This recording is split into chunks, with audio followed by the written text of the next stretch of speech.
Okay, thank you very much, Rav Alex. Thank you for that shir, and thank you everybody for participating. A special thanks to Nathan Kirsch for dedicating our program this evening in memory of his beloved brother Jerry Ben Zion Ben Yehuda Pesach HaKohen. And our topic for this evening, for the next half hour, is Akdamut or Akdamus. I'm sharing the source sheet in the chat. I'm sharing a link for it there, so that those who want to download it will be able to see it. Natanel is now the host, and I'm going to ask him eventually to share to share the screen with people. I'm getting a message that the audio is garbled. Can people hear me? Could just be I was speaking in a garbled way. It doesn't have to be a problem of the computer, Okay, I'm getting messages that everybody's fine. Okay, good. So, thank you.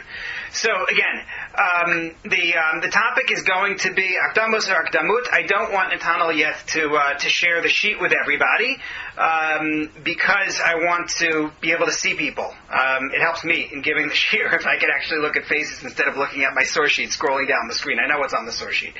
So, let me set the stage a little bit for this. For what I'm going to call Akdamus. If you personally call it Akdamut, that's fine. You're free to do that. Akdamus is read on the first morning of Shavuot outside of Israel. Of course, in Israel, it's the only morning of the Chag, and it's read at the beginning of Kriyas HaTorah, at the very beginning of the Torah reading. And for someone like me who has spent years staying up all night, Shavuot night, it should be extremely dramatic. You've been up all night, hopefully learning Torah, right? That's the goal. Maybe eating a little bit, maybe schmoozing a little bit, but hopefully primarily engrossed in the study of Torah, denying ourselves sleep. You finally get to the point where you're able to daven, and there's a little light outside, and you're answering the brachos, the blessings of the chazan, with a rousing amen, and you're singing, and you fulfill Shmona Esrei at the earliest possible moment, and you're singing Hallel. In Israel, of course, you're saying Megillat Rut, because it's all on one day. And you're all ready to receive the Torah, and you arrive at your crescendo, and up steps the chazan, and starts to sing Akdamus. Akdamus milin, and immediately everybody's asleep. It's like magic, right? All of the sanctity built up overnight, you're ready to actually receive the Torah, and people are sleeping. But I don't blame them, because it's not their fault. This is a hard song to follow, and it's long. There are 90 lines to this poem, and of course the tune is a sing-song. Na na na na na na na na na na na na na na. It's really good as a lullaby. So it's no one's fault. But what I want to talk about is what is special about this poem. Why is this poem here? And even though we're going to be saying it b'chidus, we'll be saying it privately this year, there's no obligation to say it at all. When you're just davening on your own, you can say it. Nonetheless, hopefully what we'll take away from the next half hour is a little bit of history to understand where this poem comes from, an understanding of the basic structure of the poem, and answers to 3 questions that I'm going to ask about it, which hopefully will inspire us as we prepare to receive the Torah anew. So let's start with some history. The author of the poem... Sorry? You're still garbling in and out. Got it. There's absolutely nothing I can do about it. So, it's, at this point, I've shut down everything on my computer that I can possibly shut down. So, there's nothing to be done for it, except for me to try to be as clear as possible. That's all we got. But thanks for the heads up. Nothing like that to build your confidence. Okay, so hopefully it will be comprehensible for people. We're going to do the best we can. The author of the poem, the author of Akdamus, is Rabbi Meir ben Yitzchak Nehorai. He is a well-known paitan, a well-known poet, came from Worms in Germany. There's a remarkable story about the origins of this poem, that it was composed originally after a Jewish sorcerer from the 10 lost tribes defeated a murderous Christian sorcerer who was destroying Jewish communities. But frankly, that's beyond the scope of our discussion this evening. I would love to tell that story. I would love even more to understand that story, but it's not where we're going right now. I do want to make note, though, of this community of Vermaiza, which is one of the three main communities of early Ashkenaz Jewry. Before this, the center of what would become Ashkenazi Jewry was actually in Italy. They left Italy fleeing poverty, fleeing pogroms, starting at the end of the 10th century, looking for better opportunity, and they came to Ashkenaz, to Germany, and that's why it becomes Ashkenazi Jewry. But life in Vermaiza in Worms wasn't great, and many of them actually fled to Speyer when Bishop Rudiger accepted them there in the year 1084 with the Edict of Toleration. Nathaniel, if you want to start sharing the source sheet at this point. I did put on the source sheet as the first source the grant of lands and privileges to the Jews by Bishop Rudiger. So those who don't have the source sheet are able to see it there in the on your screen. I'm also again putting the link for it in the chat so that people will be able to download it themselves. So the Jews are in Speyer. They don't do so great. They're not. It's not wonderful, but I'm sorry. They in Vermaiza. It's not wonderful. Not as good as it would become for them in Speyer, but nonetheless, it's better than it was in Italy. Rashi actually studied in Vermaiza, and then he moved on to Magenza, to Mainz. In fact, Rashi actually mentions the author of Akdamut, Rabbi Meir ben Yitzchak, among other places, in a commentary to Hosea, in a commentary to Amos. Hang on one second. I know my speaker's not. Okay, it should be a little bit better now. I hope it's a little bit better now. At any rate, okay. So the Rashi actually mentions Rabbi Meir bar Yitzchak in a few places in his commentary in Tanakh. I noted it for you in source number 2 on the sheet. You can look at Rashi in Amos and Tehillim. There's another one in Hosea. The quote I gave you in source number 2 is actually from Rashi's Siddur, where he's talking about a particular controversial practice, and he says that he emulated the practice that he heard from the righteous Rabbi Meir bar Yitzchak. So this is somebody who clearly was very well known and was esteemed. But I'm going to come back to the importance of his community of Vermaiza. That's actually going to matter a great deal. Akdamus is first mentioned in early Ashkenazi Machzorim. You're talking 13th century. Classic books of medieval Ashkenazi Minhagim, like the Maharil, mention it, and it actually came with a controversy. But just like I told you, that in terms of the story behind Akdamus, I'm not going to go into the whole thing about the sorcerer. I'm also not going to go into the major halachic controversy. I'm just going to highlight what it was. Originally, the way you read Akdamus was the following. You called up the Kohen. Kohen made a bracha. You read the opening sentence of the Aliyah, and then launched into Akdamus. 90 lines later, you'd go back into the Torah reading. That was the way that it was done.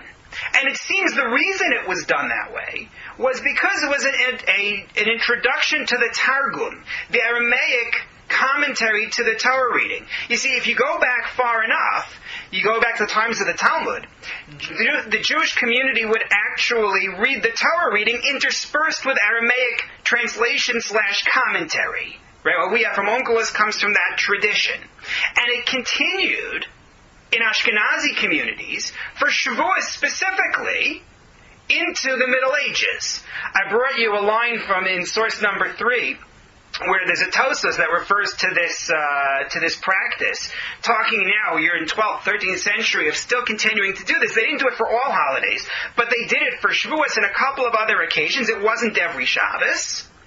And the way that you did this Targum, the way you did the Aramaic commentary, was that you would read a line out of the Hebrew, and then a line of Aramaic, and a line of the Hebrew, and a line of the Aramaic. So what they did was, they read the opening sentence of the Torah reading, and then launched into the Akdamus as the introduction to the Aramaic Targum, the Aramaic commentary, and then they would do the Aramaic.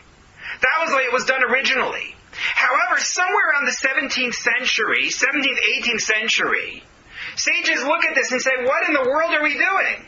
We don't have an Aramaic commentary. We're just starting on the Torah reading, 90 lines of this poem, and now we're going to continue in the Torah reading. What are you doing that for?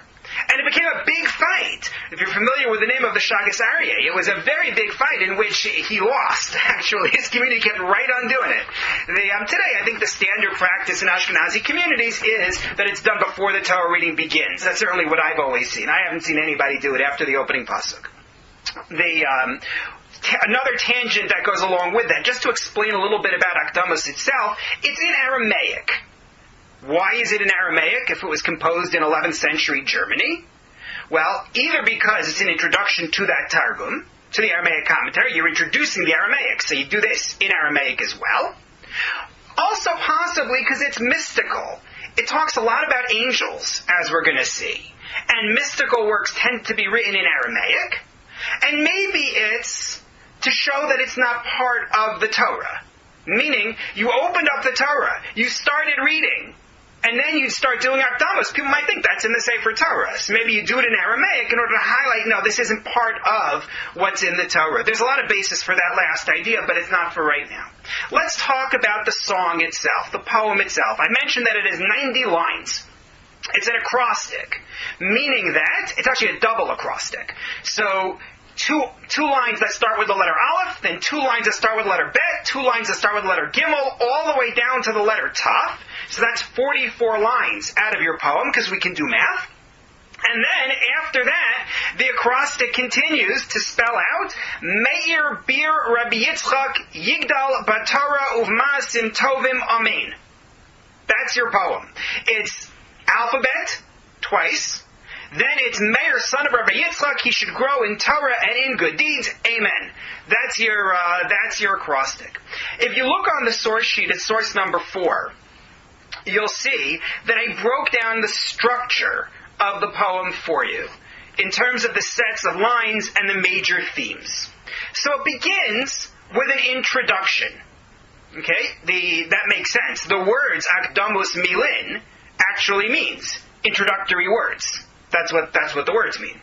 And the way it works is the opening 4 lines, like you see on the source sheet, are a request for permission from God, creator and preserver of the universe. I am knocking on the door, so to speak, via the gates that are my verses. I am knocking on the door of God.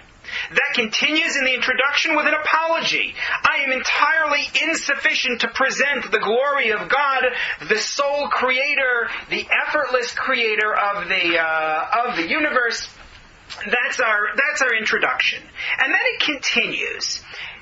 It continues to describe great and awesome malachim. Malachim are angels, but I don't like the word angels. It's not our word. Spiritual beings that carry out tasks for God. It describes these fiery, awesome beings who are way up in the heavens, who do God's bidding and sing Shira. They sing poetry to God. Followed by, in that same section, God may have angels, but God also has us. And our Torah makes our prayers and makes our service acceptable to God, even though we're not malachim, we're not these spiritual celestial beings.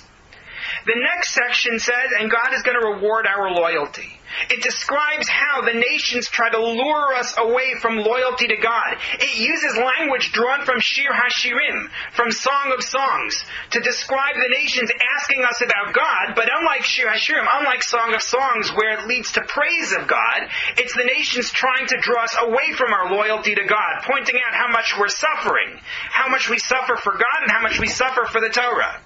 However, we remain loyal, and God rewards our loyalty greatly in the world to come. There will be a great feast, and so on and so on. And so on and so on and so on. If you look at the line numbers, you can see where is the bulk of our text? Not in the opening introduction request for permission, right? You've got 27, which is really 28 lines, in the part that speaks about how Torah makes us greater than the Malachim, but then you have 42 lines, 43 through 84, that are about God rewarding our loyalty before a conclusion in which the poet appeals to the audience. You should hear these blessings of what God is going to give us and be motivated to follow the Torah.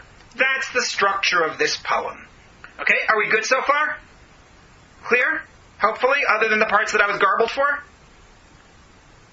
Okay, good, thank you. People should not be afraid to speak up, as far as I'm concerned. You can unmute. A lot of you are at my regular Zoom classes, and I like it for people to speak up. I'll tell you when I'm worried about my half hour. So I have 3 questions here. Question number 1. Akdamus comes from a class of religious poetry called Rishuyot. Singular Rishut. It means, what does Rishut mean? Sorry? Permission, right? It's a request for permission. That's what a reshut is. It's a request. I saw Leo, and I saw that you were answering, but you were on mute. It's a request. I forgot to put my sound up. It's a request for permission for what we are about to do in our prayers. Well, I have a problem with that idea. Do we need to ask for permission to enable us to read the description in Parshas Yisro of receiving the Torah at Sinai? Why do I need to ask permission for that? According to the Ramban, there was a biblical commandment to remember what happened at Sinai. And even according to the Rambam, who understands that verse differently, there is still an imperative, don't forget what happened when you were given the Torah. So here I'm about to fulfill that. I'm going to read from the Torah about receiving the Torah at Har Sinai. Why in the world would I need to ask for permission to do so? That's one question. Question number 2. The bulk of the poem addresses the reader, not God. If you're asking permission from God, Hashem, please give me permission to be able to read from the Torah, then address Hashem directly. You should address God directly, not address the people. That's my second problem. Okay, first problem is permission granted. You don't need to ask for permission to read about the giving of the Torah. Question number 2 is, you're not addressing God. So I don't understand how this works at all. Question number 3, I pointed out that the middle of the poem, lines 15 to 42, are spent contrasting human beings with malachim, pointing out the wonders of the way the malachim serve God, and that Hashem accepts our service as well. Why does asking for permission require that we talk about the relative value of human beings and malachim? And why does requesting permission require that we become arrogant by placing ourselves above the malachim? That doesn't sound like someone asking permission. If you want to know what it looks like when you ask permission, here's the way it goes. God, please, I am very unworthy. I know that I'm not worthy of reading about giving the Torah at Sinai. Please, please give me the opportunity. That's it. Not, and by the way, I'm really great. I am better than your malachim. Like, where does that come in? How does that fit? So I think in order to understand this, we need to understand really what the Reshut is about. At its core, a Reshut poem, yes, is about requesting permission from God and or the community to approach God in prayer on behalf of the community. That's true. But there's another dimension as well. We actually still have quite a few poems in our davening that are Reshut poems, as well as prayers which reflect the Reshut concept. Can anyone tell me an example of a Reshut poem?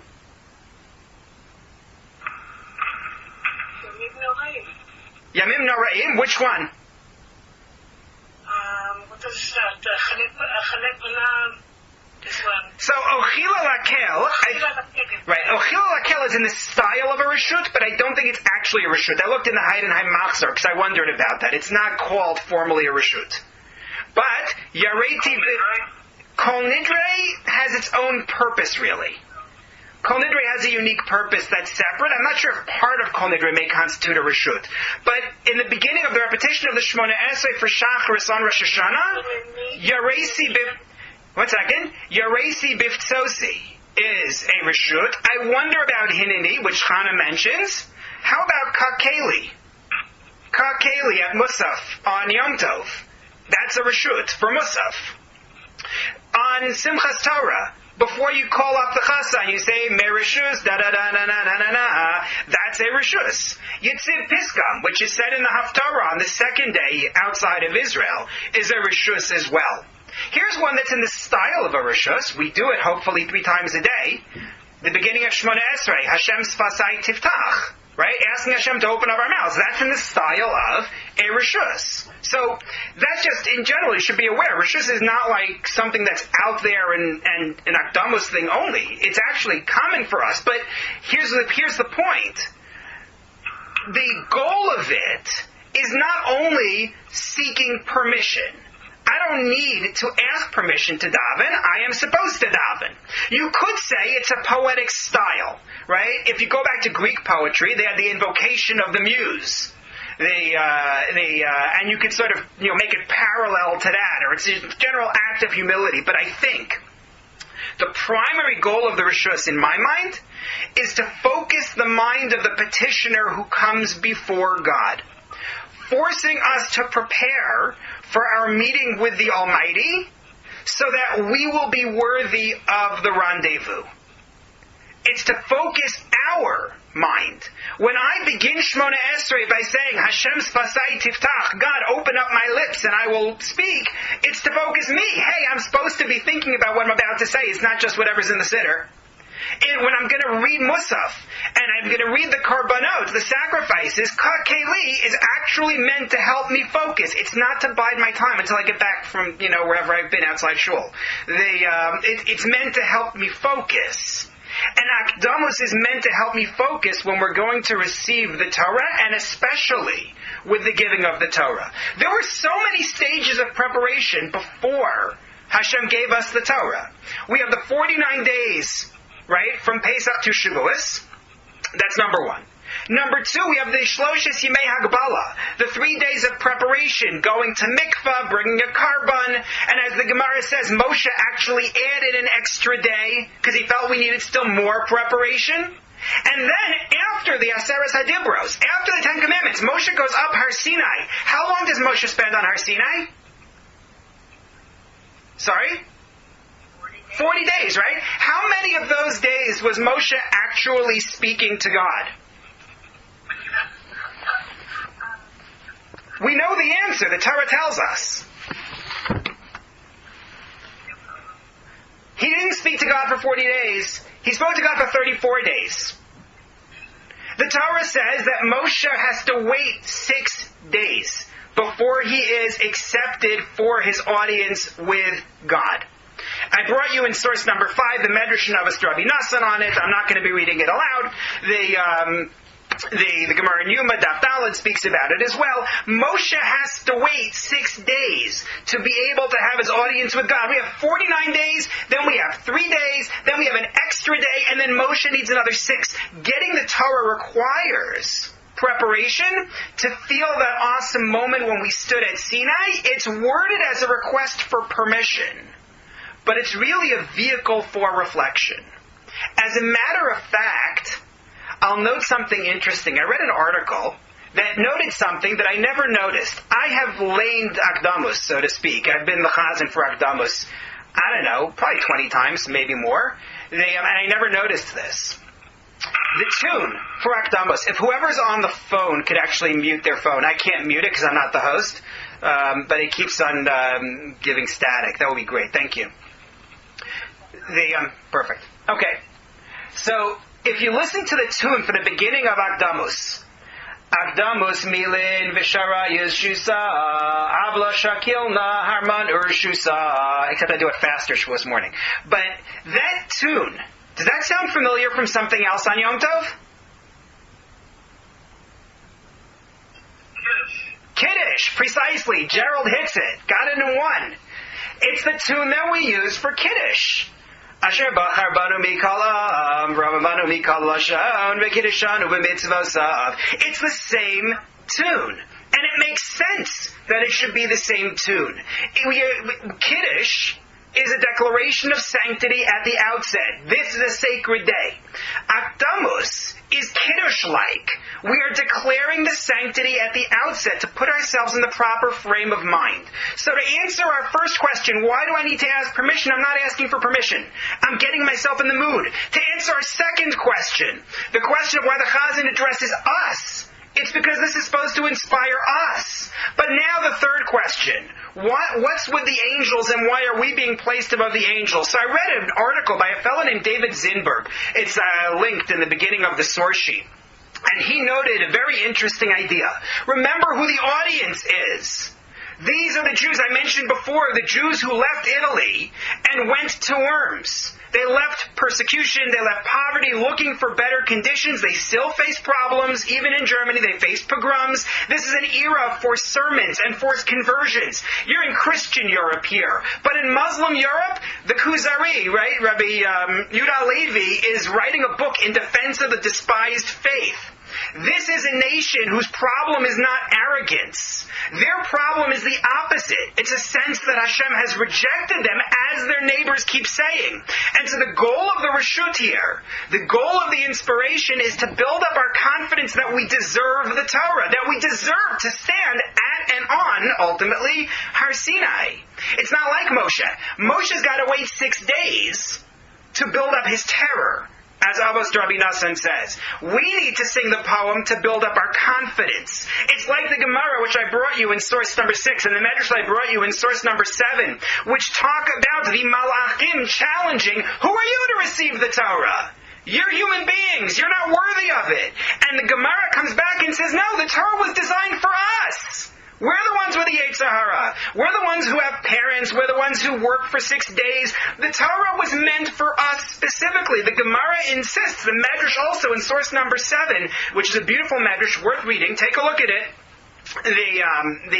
It's contrasting us with the Malachim to say we are worthy. That's what the poem is playing up. So again, our avoda, our service, and our Torah is desirable to God. The nations try to persecute us. They try to lure us away. And God promises us that He will reward us for it. We'll be close to God in Olam Haba. And that is why that's what gets the dominant real estate in this poem. Right? The major part of this poem is about how God is going to reward the loyalty that we display. We're motivated to Torah by recognizing our duty, by recognizing our value, and by recognizing the reward. That, to me, is what we should be contemplating at the start of Kriyas HaTorah on Shavuos. Or if we don't have Torah reading formally, because we're stuck in our homes instead, then when we're in our homes, right, we endure a world like they did, in which we question our worth and our role. We are blessed not to deal with pogroms. We face anti-Semitism on our own level. We face people who reject the value of what we do.